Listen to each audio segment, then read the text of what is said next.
Greece. We've been dreaming about it for so long. Since our high school history lessons on ancient Greece, where the epics of Homer made us discover so many gods, as well as the famous Trojan horse in the Iliad. We also learned that an unprecedented concentration of archaeological sites in Europe can be found in Greece, such as the Parthenon.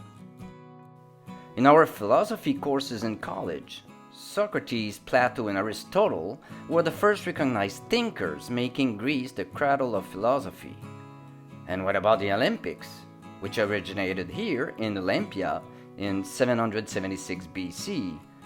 Imagine, it's been almost 3,000 years.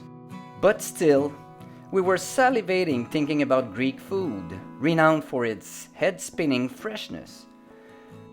And of course, we dreamed of seeking these famous white houses against a blue sky. Isn't this the ideal environment to pedal there for a whole month? So, if you are interested in knowing how we were able to discover all this and more, mainly by bike, make yourself comfortable. We're going together for Greece by ultralight cyclotouring. At the beginning of 2023, we start planning. In terms of cycling, Greece is a very big country, and we won't be able to do everything in a month. So we wonder where we will go and when. Then begins an interesting period of research of our points of interest, which we have also documented in another video entitled Planning a Cyclotouring Trip, which you will find on Freewheels.ca. From this research resulted this map with the black pins representing our points of interest. Next questions: are there cycling routes in Greece connecting our points of interest? Fortunately, 3 eurovelo are offered in Greece, and it becomes clear to us that eurovelo 8 suit us best and will become the backbone of our journey, here shown in orange. To which we add other bike segments up to the maximum number of kilometers that we can reasonably expect to pedal, a little over 1,000 kilometers. And we connect these regions with public transport, here in blue, to complete our grand tour of Greece. Yes! Finally, the big start. Here is all our luggage, including 2 foldable bikes. No more oversized luggage, but on condition of respecting the weight limit of 23 kilos. Phew! New in this trip, we have placed air tags on our bikes and in our handlebar bags, which contains our valuables. It's so cool to see that all our luggage follows us on the plane, and if we ever get robbed there, we will track them. Ha ha! In Athens, we choose our hotel according to 2 criteria. 1. Once our suitcases have been emptied, we need the possibility of leaving them in lockers throughout our trip.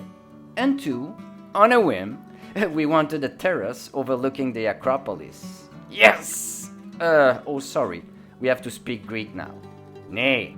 What a delicious moment, our first real Greek pita. We will spend 3 wonderful days in Athens to appreciate the well-known tourist attractions, but also the daily life of the Athenians. For example, their unconditional love for cats.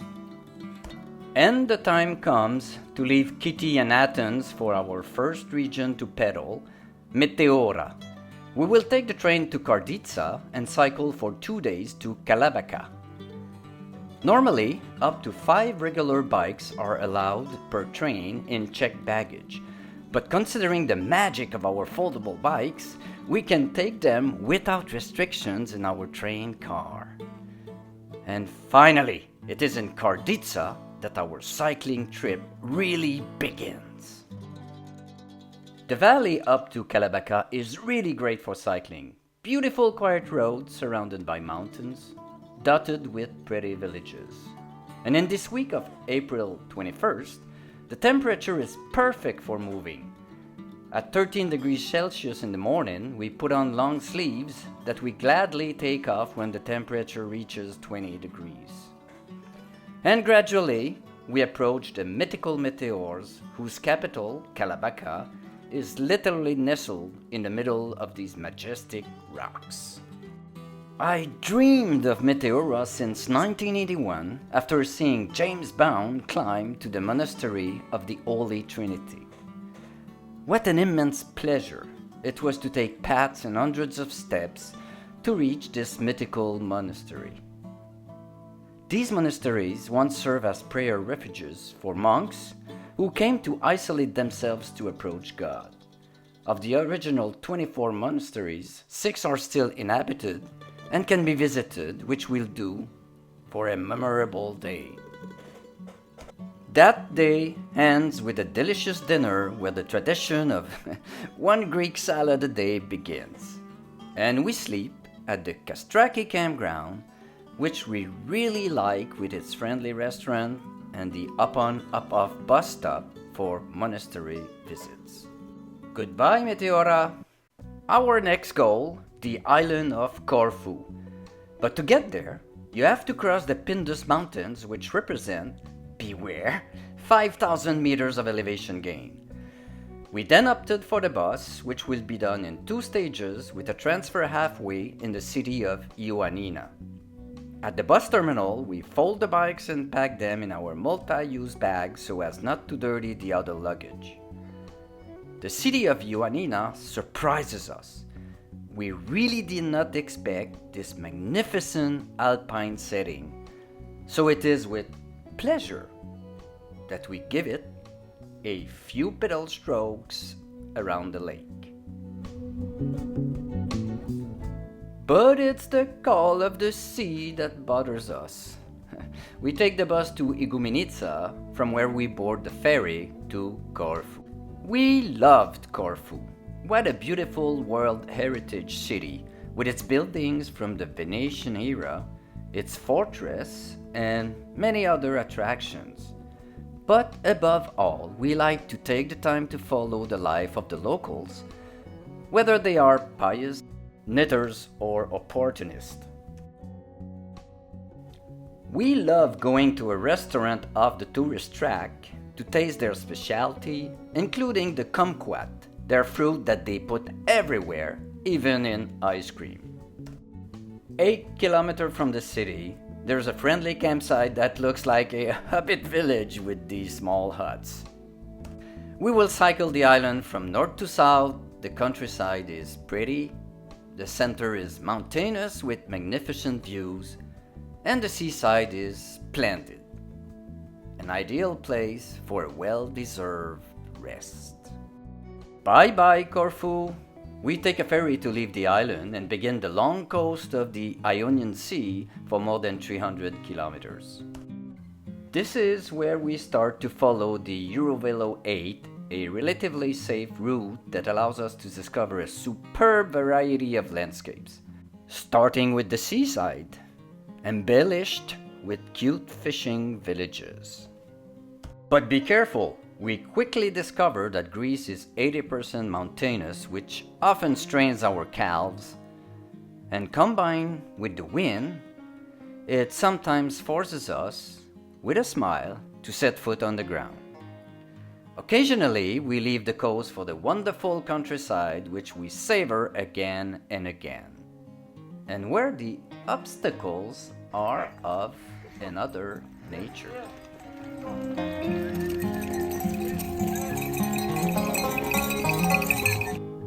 Another pleasure on the Eurovelo is meeting friendly cyclists and taking the opportunity to exchange addresses and tips.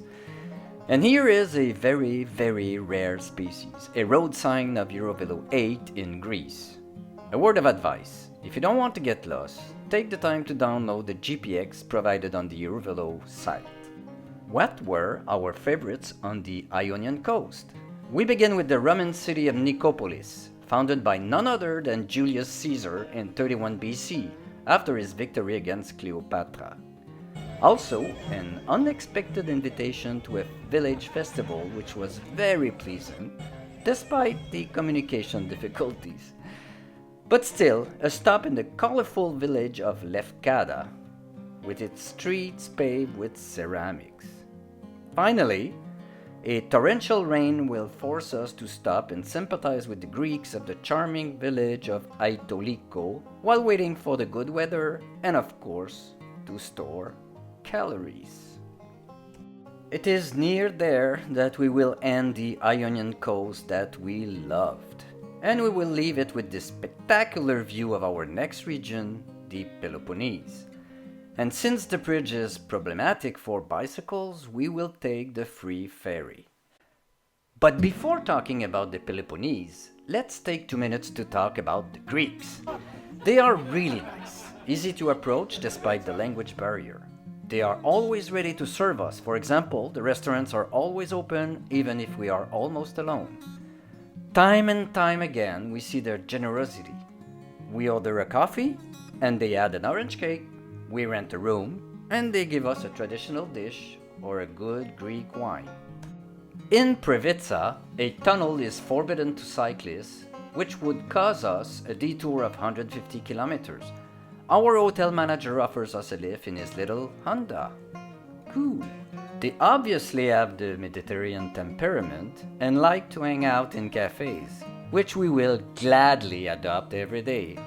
They also like to discuss serious things, like possibly the last football game result.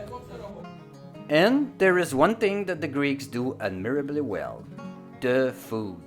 And the hungry cyclists that we are make short work of it. And besides, it's not expensive for us Canadians, often less than 30 euros for a meal for two at the local tavern. Here is a first in our videos, an intermission where you are welcome to stop for a popcorn break. Why this break? Quite simply because despite the desire to keep it short, this video is twice as long as our previous ones. So much Greece had experiences to share with us.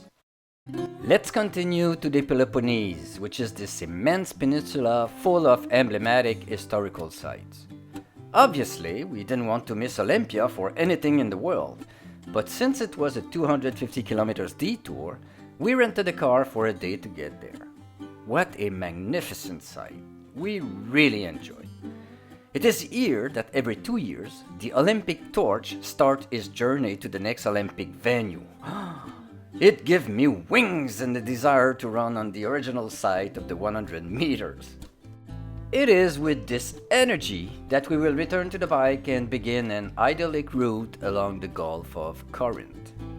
Imagine, we wake up every morning with this breathtaking view of the Gulf and the mountains on the Greek mainland. And we start our day by following the Gulf on these quiet little roads. And when hunger grips us, it is easy to take a cappuccino and fresh orange juice break. Riding here is like on a bike path. We can only be delighted to pedal in such a paradise. When we get to the famous Corinth Canal, we want to cross it, but the bridge has disappeared. Underwater! Ha! Oh my god! This is where we leave the eurovelo for our own route through the sites that we absolutely wanted to see. Crossing the peninsula to the south turns out to be quite steep, but the rewards are abundant, like the good smells of spring flowers in these small bucolic paths. And what a pleasure to see our road turn into a market where we stock up on tomatoes, cucumbers, bananas, and resins from Corinth. And here we are at last at the gate of the lionesses of the ancient city of Mycenae, which was a major pole during ancient Greece in the 2nd millennium BC.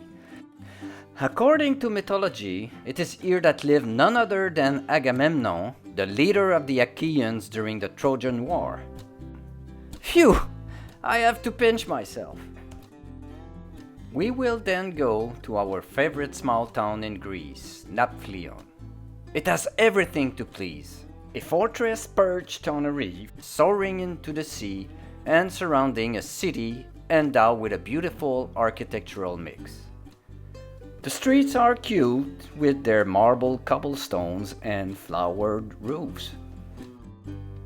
The shops are original and the pastries tasty. But we have to leave for the spectacular theater of Epidaurus, built in the 4th century BC, and able to accommodate 4,000 people, it is renowned for its exceptional acoustics, where each spectator could hear the unamplified sounds coming from the stage. All this makes you hungry, which we will address to the pretty port of Epidaurus. Yummy!